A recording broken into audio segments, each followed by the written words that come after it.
Assalamu alaikum everyone. I am making this video so that you can revise your concepts. Basically, you have learned all these things in a school. Those who were absent or who missed this, please catch up. The name of the chapter is linear equations. Linear equations. Let's start with the basic concepts. So basically, let's start with the word equation, and before we come to equations, let me tell you about different terms that form the equation. Basically, if I write x over here, or I write any letter of the English alphabets A till Z, they are called variables. The word variable comes from the word vary. Vary means the thing that changes, right? So in one question we have x is equal to 1, in some question we have x is equal to 10, or we have x is equal to 5. The values keep changing. That's why we use the word variable for these alphabets, right? Usually x is used, but we can use any variable, and the variable shows some unknown value. The number that is written with the variable, that is called coefficient that is called, right? And as the number can be changed, if the value of x, this term can be changed. If the value of x is 1, there is no sign in between, so they are being multiplied. So we have the value of the term becomes 3, and if we have the value of x is equal to 10, so the value of the term becomes 30. So as you can see that there is a variable over here, and it's changing the value of the term.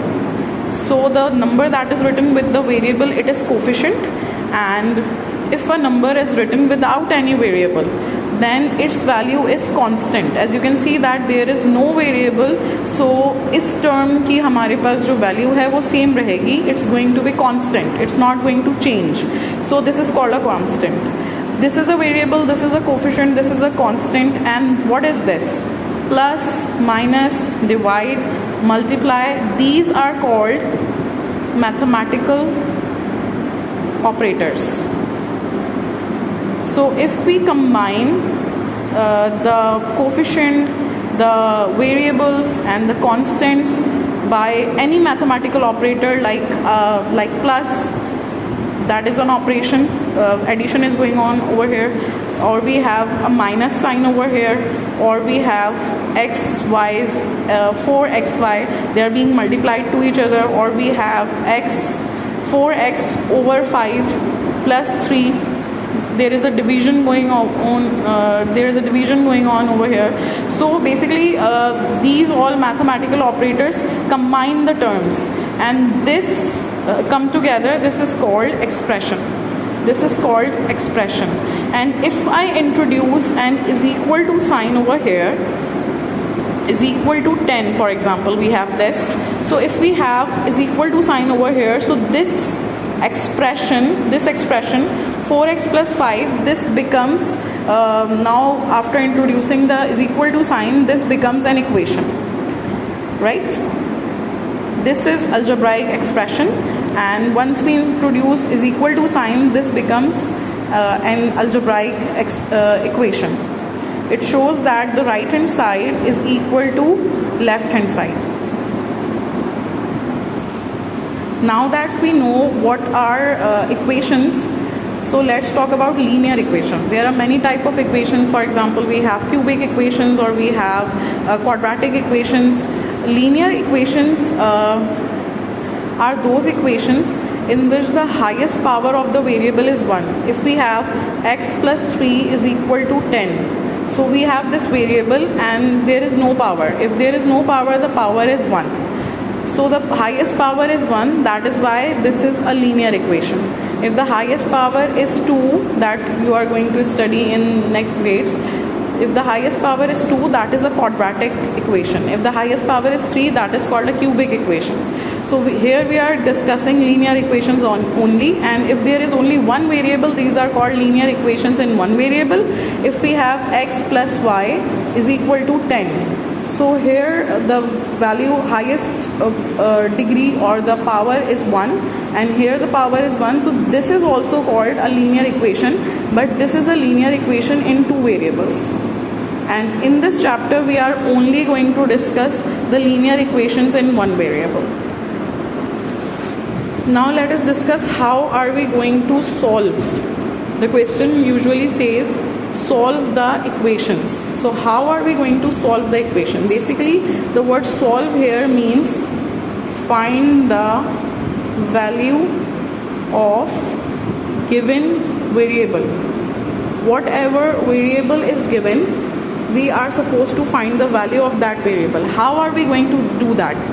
Basically we are going to do that. For example, we have this first part, exercise 7a, question number 1, and we have this first part, x plus 8 is equal to 5. Question number 1, x plus 8 is equal to 15. So we have this equation and we are supposed to solve the equation, right? The question says solve the equation. How are we going to do that? Basically we will isolate the variable and we will transfer everything to the other side. What are the rules of the equation? If a number is added on one side, on the other side it is subtracted. If a number is subtracted, on the other side it is added. If a number is multiplied on one hand side, on the other hand side it is being divided. If it is divided on one side, on the other hand side it is multiplied. So how are we going to solve this? We have to isolate x, right? So we will keep x on the left hand side and we will transfer whatever is here on the other hand side. 15 is already here, so there will be no change of signs, and we will transfer this positive 8 to the other hand side and it will become negative 8. So the answer is as x is equal to 7. As simple as that. And here we have the other parts. For example, we have this one, that is part B, x plus 9 is equal to minus 5. Minus 5 is here. We are not transferring it anywhere. We need to isolate the x, right? x को अकेला करना है, तो हम यहाँ से क्या करेंगे? Positive 9 को we will transfer it to the other side. So it will become negative, positive 9 will become negative 9. Minus minus is plus. So we have 9 plus 5, 14. Let us discuss the rules of addition and subtraction as well. Those who have problem in adding and subtracting numbers.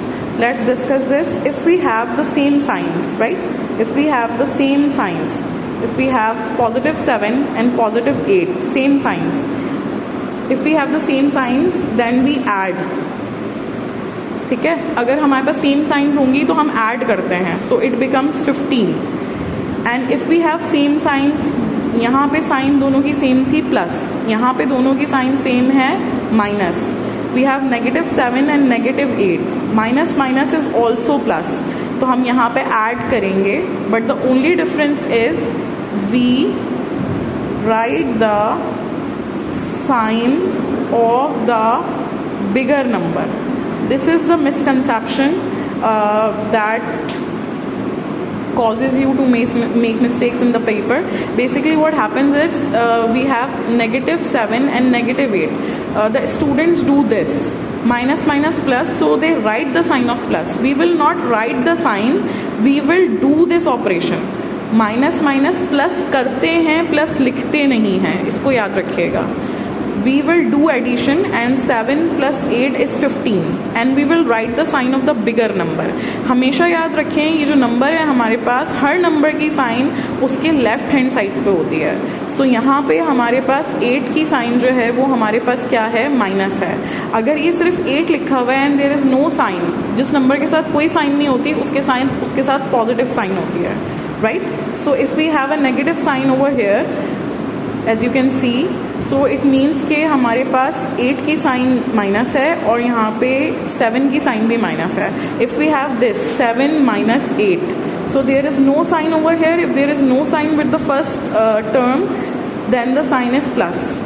So we have plus minus minus minus करेंगे, that we are going to discuss in a while. अभी यहाँ पे हम same science को discuss कर रहे हैं, तो I hope you have got it कि हमारे पास जब भी जो है माइनस माइनस करेंगे तो हम प्लस करेंगे, प्लस लिखेंगे नहीं। We are going to write the sign of the bigger number, so the bigger number is 8, so we'll write minus. So that's the difference over here. Minus 7 and minus 8 are going to be minus 15, and plus 7 and plus 8 are going to be just 15.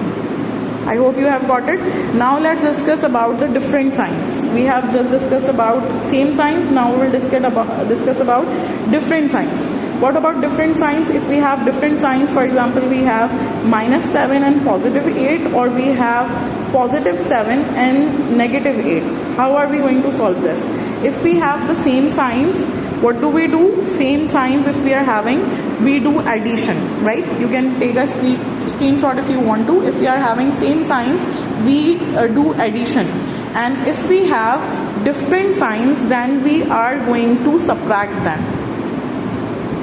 We are going to subtract them. So we are going to subtract these. 8 minus 7 is 1, and 8 minus 7 is also 1. But remember, we said that we write the sign of the bigger number, बड़े number की sign लिखी जाती है. So here the bigger number is 8, the sign is positive. You can write a plus or you can just write 1. अगर कोई sign नहीं होती तो हमारे पास प्लस की ही साइन होती है. और यहाँ पे as you can see we have negative sign, so we will write minus 1. That's the difference. So I hope that you have got it. ये प्लस माइनस के हमारे पास रूल्स हैं, you should know them. Now you can solve this easily. Here you can see we have same signs, right? Minus 5, minus 9, minus minus plus, so we have 14. We take the sign of the bigger number, so we have minus 14. Likewise, we have C part, we have D part, we have E part. Now we have something different. Here these two were same, but here you can see that the variables were alone, right? There was no coefficient with x. When we have no coefficient, the coefficient is 1. So up till D we had no coefficient. Now we have this coefficient with x. This 4 is being multiplied, right? So on the other side it will be divided. On the other side it will be divided. And just remember one thing. For example, we have 4x is equal to minus 28, right? This is another misconception. What happens is 4x minus 28, that is given in the book. For example, if you have this question in the paper, minus 4x is equal to minus 28. So what happens is basically there is no sign between this number and the variable. इन दोनों के बीच में कोई sign नहीं है ना चंदा, तो ये दोनों क्या हो रहा है, मल्टीप्लाई हो रहा है. So if the number is being multiplied, on the other side it is being divided. So ये positive 4 यहाँ multiply हो रहा था, तो वहाँ जाके ये positive 4 divide हो जाएगा. अब यहाँ करते क्या हैं स्टूडेंट्स कि वो देखते हैं कि ये नेगेटिव 4 है, तो वो समझते हैं कि शायद ये दोनों माइनस हो रहे हैं. तो आई जस्ट नोटिस्ड कि कॉपी में बहुत सारे बच्चों ने इसको ऐसे सॉल्व किया हुआ है कि माइनस 28 और ये माइनस 4 को वहाँ ले जाके उन्होंने पॉजिटिव 4 कर दिया. That is totally incorrect. Why? Because if we have this 4, there is no sign, तो प्लस 4 यहाँ मल्टीप्लाई हो रहा है. And if we have minus 4, तो माइनस 4 यहाँ मल्टीप्लाई हो रहा है. तो जब माइनस 4 यहाँ मल्टीप्लाई हो रहा है तो माइनस 4 यहाँ मल्टीप्लाई हो रहा है. रिमेंबर, ये माइनस नहीं हो रहा. अगर ये माइनस हो रहा होता ना चंदा, तो फिर ये ऐसे लिखा होता, इसके बीच में हमारे पास माइनस का साइन होता. ठीक है, तो this is called subtraction. So they are not being subtracted, so there is no need to add it on the other side. आप इसको क्या करोगे, यहाँ पे ये माइनस का 4 मल्टीप्लाई हो रहा है x के साथ, तो ये माइनस का 4 अपनी साइन के साथ वहाँ जाएगा, ये यहाँ मल्टीप्लाई हो रहा है तो वहाँ जाके डिवाइड हो जाएगा. सो हेयर वी हैव, जब हम इसको इस तरह से डिवाइड करते हैं और हमारे पास एक पॉजिटिव और एक नेगेटिव साइन होती है, plus minus minus, so we write the sign.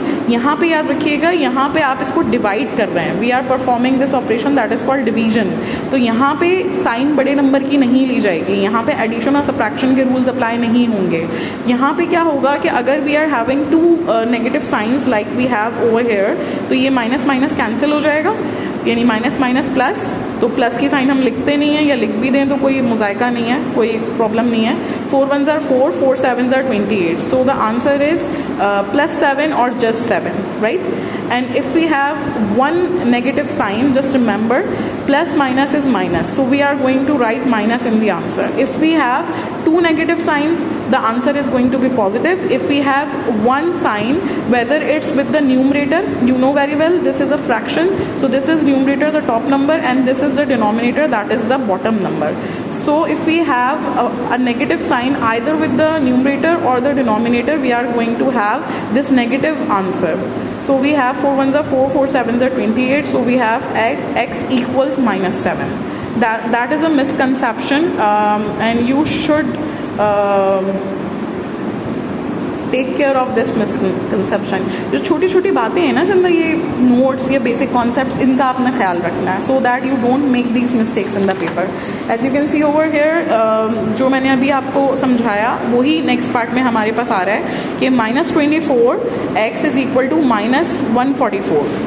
So these two are not being subtracted, these two are being multiplied. So on the other side it will be divided, minus minus cancel, and we will do the cancellation. 12 2s are 24, 12 12s are 144, 2 1s are 2, 2 6 are 12. आप 2 के table से, 4 के table से, जिस table से आपको आसान लगता है आप उस टेबल से इसको कैंसिल आउट कर सकते हो. ठीक है. अच्छा, इसके बाद the final answer is x is equal to 6. ये हमने जो है वो यहाँ पे पहले ये वाले क्वेश्चन डिस्कस किए, in which we had no coefficient, only the variable. These were the easy one, these were also the easy ones. इसमें हमने क्या डिस्कस किया कि we have the coefficient with x और हमारे पास बीच में कोई साइन नहीं है, सो दे आर बीइंग मल्टीप्लाइड. यहाँ 4x से मल्टीप्लाई हो रहा है, यहाँ -24 जो है वो x से मल्टीप्लाई हो रहा है. इसके बाद we have next category of equations. यहाँ पे हमारे पास क्या खास बात है, एज यू कैन सी कि हमारे पास यहाँ कोफिशिएंट भी मौजूद है x के साथ, और प्लस हमारे पास यहाँ पे एक और टर्म भी मौजूद है. So how are we going to solve this, इसको भी अब हम डिस्कस कर लेते हैं. ठीक है. 3x - 4 is equal to 11. 3x - 4 is equal to 11. अच्छा, अब यहाँ पे आप क्या करोगे, यहाँ पे आपने एक बात का ख्याल रखना है. आपने सीखा कि ये 3 मल्टीप्लाई हो रहा है x के साथ, बीच में कोई साइन नहीं है, तो मिस क्या हम इस 3 को वहाँ ले जाके डिवाइड कर लें? आप इसको नहीं ले जा सकते. That's the rule. देखो, जब आपको छोड़ के भी जाते हैं, इसको ऐसे याद रखो, जैसे परेशानी में आपको छोड़ के जाते हैं तो the ones who are closest to you वो सबसे एंड में जाते हैं. तो basically this is a single term, ये दोनों मल्टीप्लाई हो रहे हैं तो ये पूरी एक टर्म है. This is the second term, this is the barrier. तो ये 2 टर्म्स हैं हमारे पास यहाँ पे. तो हमारे पास 3 जो है वो इसके क्लोजेस्ट है. इसी तरीके से अगर हम इस क्वेश्चन की बात करें यहाँ पे, तो मिस 3 यहाँ डिवाइड हो रहा है, इसको वहाँ ले जाके क्या हम मल्टीप्लाई कर लें? No, you can not do that. यहाँ पे ये पूरी सिंगल टर्म है. पहले आप 4 को मूव करोगे, जब तक यहाँ से 4 मूव नहीं होगा ना आप इसको यहाँ पे ये मल्टीप्लाई हो रहा है तो वहाँ ले जाके डिवाइड कर सकते हो, ना आप ये यहाँ डिवाइड हो रहा है तो वहाँ ले जाके मल्टीप्लाई कर सकते हो. ठीक है. आप डिवीजन और मल्टीप्लिकेशन को एंड में टच करोगे, सबसे पहले आप प्लस माइनस को सॉल्व करोगे. That's the rule. तो इसको कैसे सॉल्व किया जाएगा ये देखिएगा. यहाँ पे इसको सॉल्व करते हुए सबसे पहले हम यहाँ 4 को मूव करेंगे. -4 becomes +4 on the other side, it becomes 15. This is not the final answer because we have a 3 over here and we just need the variable, right? We established that solve का मतलब है variable की value निकालना. तो variable की value हम किस तरह से निकालेंगे? वेरिएबल को आइसोलेट करके, बिल्कुल अकेला करके. सो 3 is being multiplied, on the other side it will be divided. So we have 3 1s are 3, 3 5s are 15, so the final answer is 5. What about this one? इसको कैसे सॉल्व करेंगे? भाई देखें, बुक में से तो क्वेश्चंस नहीं आते, कैम्ब्रिज में आपके कॉन्सेप्ट क्लियर होने चाहिए. तो ये क्वेश्चन को भी हम डिस्कस कर लेते हैं कि अगर इस तरह का क्वेश्चन आता है तो फिर कैसे सॉल्व होगा. ठीक है. बुक के क्वेश्चंस बस प्रैक्टिस की हद तक हैं. यहाँ मैंने आपको बताया कि 3 इज बीइंग डिवाइडेड, लेकिन आप 3 को मूव नहीं करेंगे. अच्छा, अगर ये सिंगल टर्म होती, जैसे यहाँ लिखा हुआ है x/3 इज इक्वल टू 11, और ये यहाँ पे इस पर कोई पाबंदी नहीं है, इसके साथ ना कोई नंबर सब्ट्रैक्ट हो रहा है ना कोई नंबर ऐड हो रहा है, तो फिर आप क्या कर सकते हो? इस 3 को यहाँ मूव कर सकते हो. How will this question be solve? कि ये 3 यहाँ डिवाइड हो रहा है, वहाँ जाके क्या हो जाएगा? मल्टीप्लाई हो जाएगा. So the answer is 33. You can solve it like this. And what about this one? Here we will move 4 first, that is -4, it will become +4, so it is 15. And now we are free to move this 3. This is a single term, इसके साथ ना कुछ addition है ना subtraction है, so we will move it. ठीक है. इसको हम यहाँ से मूव करेंगे और ये यहाँ पे डिवाइड हो रहा है तो ये वहाँ जाके क्या हो जाएगा? हमारे पास मल्टीप्लाई हो जाएगा. so the final answer is 45. right? There is one other way of solving this. This is a fraction, so you can solve it also by taking the LCM between these two numbers, right? Because because there is a positive or negative sign whenever we have fractions. ये misconception भी मैं आपकी थोड़ी सी दूर कर देती हूँ. देखें फ्रैक्शंस को कैसे सॉल्व किया जाता है. जहाँ फ्रैक्शंस आते हैं बच्चा थोड़ा घबरा भी जाता है और उनको थोड़ा सा मिसकंसेप्शन भी हो जाता है. देखिए फ्रैक्शन दो तरह से सॉल्व होंगे चंदा, इसके अलावा कोई तीसरा रास्ता नहीं है. If we have this for example we have x/3 and +4, the same one that is what we discuss. So this is a fraction right here. How are we going to solve it. जब भी fraction के बीच में plus या minus की sign होगी we solve fraction by taking LCM. तो LCM लिया जाएगा. लेकिन अगर हमारे पास यहाँ पे we have a fraction, for example we have 6 over here and there is no positive or negative sign but they are being multiplied. अच्छा मल्टीप्लाई के लिए हम क्या करते हैं कि हम ये सिंबल यूज़ करते हैं, लेकिन कभी भी I don't want you to use this symbol in algebra. Algebra में जो है वो क्योंकि x यूज़ होता है बहुत ज़्यादा तो हम ये सिंबल यूज़ नहीं करते. Instead of that try to use the brackets. ठीक है, इजी वे आउट. देखिए आप खुद फंसेंगे अगर आप जगह जगह जो है ये वाला सिंबल यूज़ करोगे. You will confuse that with x. तो आप कोशिश करो कि आप जो है ब्रैकेट्स को यूज़ करो. सो अगर फ्रैक्शंस में हमारे पास प्लस या माइनस की साइन है तो फिर आपने एलसीएम लेना है. और अगर हमारे पास फ्रैक्शंस में जैसे ये फ्रैक्शन है और यहाँ ये मल्टीप्लिकेशन हो रही है, ठीक है, तो फिर आपने क्या करना है. अगर मल्टीप्लिकेशन या डिवीजन है तो उसको आपने कैंसिलेशन से सॉल्व करना है. अब मैं यहाँ पे आपको सिंपल जो है अर्थमेटिक फ्रैक्शंस की मिसाल देती हूँ. जैसे for example we have 1/3 and we have 1/2. There is a positive sign तो आप इसका एलसीएम लोगे. These two are prime numbers so we are going to multiply these. LCM के भी शॉर्टकट्स होते हैं. तो कैसे जो है वो अगर हमारे पास denominator this is the top number, numerator this is the denominator. जब तक हम एलसीएम नहीं ले सकते जब तक हमारे पास डिनोमिनेटर सेम ना हो. तो एक तरीका तो इसको करने का ये है कि आप इसके डिनोमिनेटर्स को कैसे सेम कर सकते हैं. We multiply this by 2 and this by 2 and we multiply this by 3 and this by 3. So basically सवाल में आप कोई भी ऐसी तब्दीली कर सकते हैं जिससे सवाल अपनी जगह वापस आ जाए. तो ये 2 2 3 3 कैंसिल होकर सवाल अपनी जगह वापस आ रहा है. ये अलग बात है कि हम इसको कैंसिल नहीं करेंगे. अब इसको मल्टीप्लाई करेंगे तो ये 6 हो जाएगा. इसको मल्टीप्लाई करेंगे तो ये भी 6 हो जाएगा. तो मिस आपने इसको 2 से क्यों मल्टीप्लाई किया ताकि ये 2 से मल्टीप्लाई होकर 6 हो जाए. इसको 3 से क्यों मल्टीप्लाई किया ताकि ये भी 6 हो जाए.